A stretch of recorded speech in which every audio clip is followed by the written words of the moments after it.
Hello students, today we are going to do future tense. As I have earlier told you, there are four kinds of each tense. And firstly, we are going to do future indefinite tense.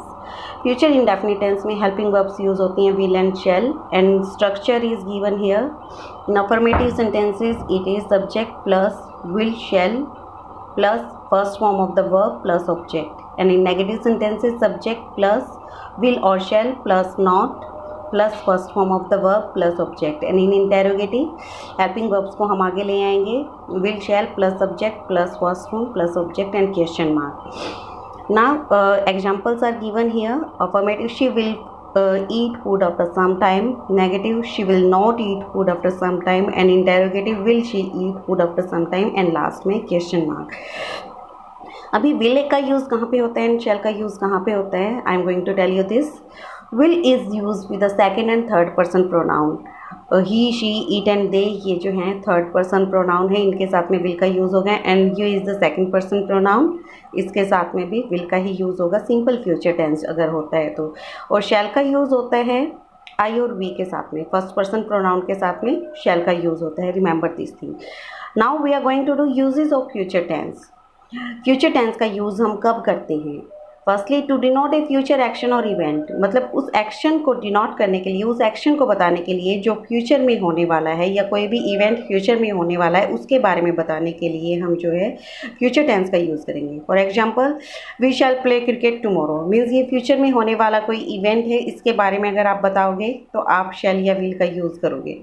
Next है to denote the principal clause of a conditional sentence. As मतलब जब भी conditional sentences होते हैं, मतलब अगर ऐसा है तो ऐसा हो, तो इस तरह के जो कंडीशनल सेंटेंसेस होते हैं उनमें मतलब प्रिंसिपल क्लॉज में फ्यूचर टेंस का यूज़ होता है. If he works hard he will pass the examination. ये है जो he will pass the examination, this is the principal clause. तो इसमें प्रिंसिपल क्लॉज में कंडीशनल सेंटेंसेस में फ्यूचर टेंस का यूज़ होता है. नेक्स्ट वन इज़, अभी हम usages of will and shall कर रहे हैं. कई बार आपने देखा होगा sometimes we use shell with he and she and will with I. तो इनको कैसे यूज़ किया जाता है, ये अभी मैं इनके यूजेस बता रही हूँ. फर्स्टली, शैल का यूज़ है. Shall with I and we is use to express simple future. Shall का यूज़ होता है आई और वी के साथ में, मीन्स फर्स्ट पर्सन प्रोनाउन के साथ में शैल का यूज़ होता है सिंपल फ्यूचर टेंस को डिस्क्राइब करने के लिए. जैसा कि we shall leave for Delhi tomorrow, इसमें सिंपल फ्यूचर के बारे में बताया जा रहा है, तो उस टाइम पे हम आई और वी के साथ में शैल का ही यूज़ करेंगे. लेकिन shall with the second and third person is used. Shall जो है वो सेकेंड और थर्ड पर्सन प्रोनाउन में, second and third person pronoun होते हैं you, he, she, it, they. इनके साथ में शैल का यूज़ कब होता है? To express a command, threat and promise. जब आपको कोई ऑर्डर दे रहा है, आदेश दे रहा है, आपको कोई धमकी दे रहा है, या फिर आपसे कोई प्रॉमिस कर रहा है, तो इस केस में उल्टा हो जाता है. इस टाइम पे हम शैल का use second and third person pronoun के साथ में करेंगे. For example, you shall do it, here is command, तुम्हें ऐसा करना होगा. She shall be punished for her misdeeds, here is the threat. Next है, he shall get a reward for his faithfulness. यहाँ पे है प्रॉमिस, यहाँ पे प्रॉमिस किया जा रहा है कि वो अपनी फेथफुलनेस के लिए उसको रिवॉर्ड मिलेगा. नेक्स्ट है, ये शैल के यूजेस किए हैं हमने. नेक्स्ट हम करेंगे विल का यूज़ कैसे होता है. विल का यूज़ कैसे होता है? With the second and third person pronoun, will is used to express simple future. Second और थर्ड पर्सन प्रोनाउन में के साथ में will का यूज़ होता है सिंपल फ्यूचर एक्शन को डिस्क्राइब करने के लिए, जैसा कि सिंपल फ्यूचर टेंस भी हम करते हैं. जैसे कि he will leave for Mumbai tomorrow, वो कल मुंबई के लिए जाएगा. नेक्स्ट है, अब अपोजिट कैसे होगा, मीन्स विल का यूज़ आई और वी के साथ में किस टाइम पे होता है? Will with the first person I we is use. Will जो है वो फर्स्ट पर्सन प्रोनाउन आई और वी के साथ में किस टाइम पे यूज़ होता है? This one I am telling you here. To express willingness. Willingness होता है कि मीन्स आप कोई काम करने के लिए विलिंग हैं, आप कोई काम करना चाहते हैं या किसी को काम करने का ऑफर दे रहे हैं. प्रॉमिस के लिए मीन्स आप किसी को प्रॉमिस करते हैं कोई काम करने के लिए, या आपका इंटेंशन होता है कि आप वो जो है मतलब काम करना चाहती हैं। नेक्स्ट है थ्रेट, धमकी। रेसोल्यूशन होता है मतलब आपके रेसोल्यूशन को दिखाता है, आपके चित्त की जो दृढ़ता है उसको रेसोल्यूशन दिखाता है। एंड डिटर्मिनेशन, डिटर्मिनेशन होता है दृढ़ निश्चय। तो इन सभी में जो है, अगर ये सभी किसी भी सेंटेंस में आ जाते हैं उस टाइम पे अपोजिट होगा, फर्स्ट पर्सन प्रोनाउन के साथ में विल का यूज़ होगा।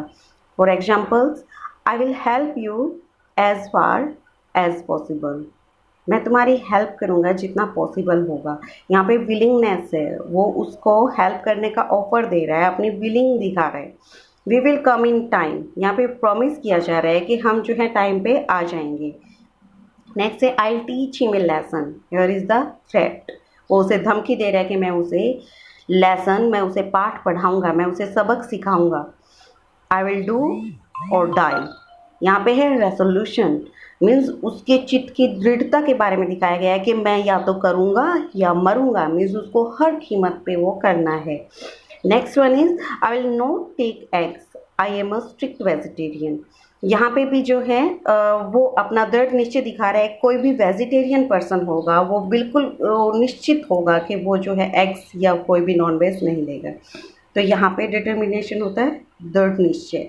Next one is our future continuous tense. Future continuous tense में क्या होता है, will be and shall be helping verbs होते हैं। And in affirmative sentences self subject plus will be और शैल बी प्लस वर्ब की first form ing plus object. As I have earlier told you, in every continuous tense ing form is used, whether it is the present continuous, past continuous or future continuous. Next one is here subject plus will not be। ये देखना है आपको, जब भी helping verb two parts में आती है, pair में आती है, तो उन दोनों पेयर के बीच में नॉट का यूज़ हम करेंगे। Subject plus will not be और shall not be plus verb की first form ing plus object. And in interrogative में सिर्फ विल और शैल को ही आगे लाएंगे और बी की जो पोजीशन है वो वर्ब की ing फॉर्म से पहले रहेगी। Will shall plus subject plus be plus verb की first form ing plus object. Next examples देखो आप, she will be eating food, she will not be eating food, will she be eating food and question mark. Next one is here future perfect tense। future perfect tense में helping verbs होती हैं will have and shall have। and as one thing I have earlier told you, in every perfect tense third form of the verb is used, whether it is the present perfect or past perfect। subject plus will have or shall have plus third form of the verb plus object। next negative, subject plus will not have। यहाँ पे भी आपने देखा है will have आपकी helping verb है, not का use will और have के बीच में हुआ है। subject plus will not have shall not have plus third form of the verb plus object। and interrogative में only will and shall will be here, will और shall को ही आगे लेके आएंगे plus subject plus have plus third form of the verb plus object and question mark. Examples are here, affirmative she will have eaten food, she will not have eaten food, will she have eaten food and question mark. And one thing I am going to tell you, इसमें जो है will और शैल का जो हमने simple में किया था वो जो रूल इसमें फॉलो नहीं होगा। इसमें जो है इन दोनों ही टेंसेस में शैल का यूज़ आई और वी के साथ में होगा और विल का use he she it and दे के साथ में होगा। Thank you students.